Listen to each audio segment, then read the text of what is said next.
Good morning friends, मैं प्रतिभा पुनः अपने यूट्यूब चैनल पे आप सबों का हार्दिक अभिनंदन करती हूँ। मित्रों, आज मैं बीएड प्रथम सत्र से एक टॉपिक है बहुभाषी वर्ग कक्ष। बहुभाषी वर्ग कक्ष, बहुसांस्कृतिक जागरूकता एवं भाषा शिक्षण। ठीक है, तो आज मैं उसी का व्याख्यान आप सबों के सामने प्रस्तुत कर रही हूँ। तो सबसे पहले हम जानेंगे कि बहुभाषी क्या है। बहुभाषी या बहुभाषिकता जो है वह क्या है। तो बहुभाषी का मतलब यह हुआ कि दो या दो से अधिक भाषा जानने वाले को बहुभाषी कहते हैं। दो या दो से अधिक भाषा जानने वाले को बहुभाषी कहते हैं। जैसे मान लीजिए कि मेरा नाम प्रतिभा है, ठीक है, तो उर्दू में हम अपना नाम लिखते हैं प्रतिभा, फिर इंग्लिश में हम अपना नाम लिखते हैं प्रतिभा, और हिंदी में हम अपना नाम लिखते हैं प्रतिभा। उदाहरण के लिए हम समझा रहे हैं। तो क्या हो गया, उर्दू, इंग्लिश और हिंदी। ठीक है, तो दो से अधिक भाषा में हम आ गए तो क्या हो गया, दो से अधिक भाषा जानने वाले को बहुभाषी कहते हैं। ये क्लियर हो गया। और इसको हम ऐसे भी समझ सकते हैं, इसके अर्थ को, कि बहुभाषी का अर्थ ऐसे व्यक्ति से होता है जो दो या दो से अधिक भाषाओं का प्रयोग करता हो। ठीक है, विश्व में एक भाषी की तुलना में जो है द्विभाषी की संख्या या बहुभाषी की संख्या अधिक है।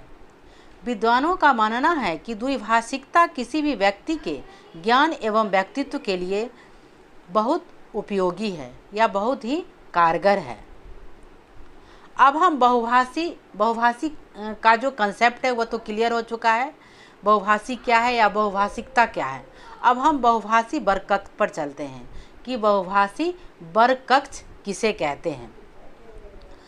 तो बहुभाषी वर्ग कक्ष हम उसे कहते हैं कक्षा का वह कमरा जिसमें ज्ञान या जानकारी दी जाती है। ठीक है, विद्यालय में कक्षा का वह कमरा जिसमें ज्ञान या जानकारी दी जाती है कक्षा कक्ष कहलाती है। ठीक है, या बहुभाषी कक्षा कक्ष कहलाती है। इस प्रकार कक्षा कक्ष में कई भाषाओं को सीखने, समझने तथा बोलने का वातावरण उपलब्ध कराने का प्रयास किया जाता है। बच्चों, तो हम लोग क्या पढ़े, बहुभाषी या बहुभाषिकता, और फिर बहुभाषी वर्ग कक्ष हो गया। अब हम चलते हैं बहुभाषी वर्ग कक्ष की परिभाषा पे।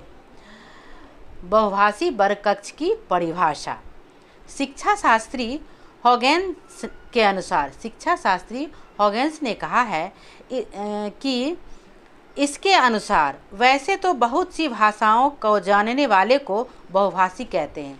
यानी हॉगेंस का कहना है कि बहुत से भाषाएं जानने वाले को बहुभाषी कहते हैं, परंतु एक से अधिक भाषा जानने वाले को द्विभाषी के साथ साथ बहुभाषी भी कहते हैं। यानी एक से अधिक भाषा जानने वाले को द्विभाषी तथा बहुभाषी भी कहते हैं। उसके बाद है शिक्षा शास्त्री ब्लूमफील्ड के अनुसार। शिक्षा शास्त्री ब्लूमफील्ड के अनुसार इनका कहना है कि बहुभाषिकता की स्थिति तब पैदा होती है, बहुभाषिकता की स्थिति तब पैदा होती है जब व्यक्ति मातृभाषा से अलग, जब व्यक्ति किसी ऐसे समाज में रहता है। बहुभाषिकता की स्थिति तब पैदा होती है जब व्यक्ति किसी ऐसे समाज में रहता है जो उसकी मातृभाषा से अलग हो, परंतु वह उस समाज में रहकर दूसरी भाषा को आसानी से सीख लेता है तथा दूसरी भाषा का प्रयोग भी मातृभाषा के तरह करने लगता है। तो ये कथन था शिक्षा शास्त्री ब्लूमफील्ड का। अब नेक्स्ट जो शिक्षा शास्त्री हैं वो हैं professor SK. Dubey. SK. Dubey का कहना है कि बहुभाषिकता का आशय समाज में प्रयुक्त उन विभिन्न भाषाओं के प्रयोग से है जो कि अलग अलग व्यक्तियों के द्वारा प्रयोग की जाती है, अलग अलग व्यक्तियों के द्वारा प्रयोग की जाती है तथा विचार विनिमय के साधन के रूप में अपनाई भी जाती है। ठीक है, तो ये था बहुभाषिकता की परिभाषा। अब हम बहुभाषिकता की विशेषता या गुण कहिए, बहुभाषी की प्रमुख विशेषता। ठीक है, अब विशेषता जो है इसको हम पॉइंट में देखेंगे कि बहुभाषिकता के अंतर्गत, पहला जो पॉइंट है, बहुभाषिकता के अंतर्गत विभिन्न प्रकार की भाषाओं का प्रयोग या विचार विनिमय किया जाता है, जिससे भाषाई विविधता के आधार पर व्यापक रूप में विचारों का आदान प्रदान होता है। जिससे क्या होता है कि विविधता के आधार पर व्यापक रूप में भाषाओं का या विचारों का आदान प्रदान होता है। दूसरा पॉइंट है बहुभाषिकता एक ही व्यक्ति द्वारा, बहुभाषिकता एक ही व्यक्ति द्वारा एक से अधिक भाषा सीखने का प्रयास है। बहुभाषिकता क्या है? एक ही व्यक्ति के द्वारा एक से अधिक भाषा सीखने का प्रयास है। भाषा का चुनाव व्यक्ति अपनी योग्यता एवं रुचि के आधार पर करता है। अब इसमें बैन नहीं है, ठीक है, भाषा का चुनाव जो है हम अपनी योग्यता एवं रुचि के अनुसार कर सकते हैं। तीसरा पॉइंट है बहुभाषिकता द्वारा भाषाओं को उपयोगिता के आधार पर महत्व दिया जाता है। बहुभाषिकता के द्वारा भाषाओं को उपयोगिता के आधार पर महत्व दिया जाता है।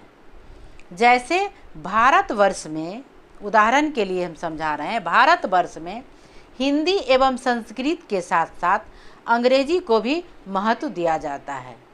कहते हैं ना कि फर्स्ट लैंग्वेज, सेकंड लैंग्वेज और थर्ड लैंग्वेज, ठीक है, तो हिंदी, संस्कृत, उसके बाद जो है इंटरनेशनल जो लैंग्वेज है इंग्लिश का भी महत्व हमारे भारत में है। नेक्स्ट पॉइंट है बहुभाषिकता में यह स्वीकार किया गया है कि प्रत्येक भाषा एक दूसरे से संबंधित है।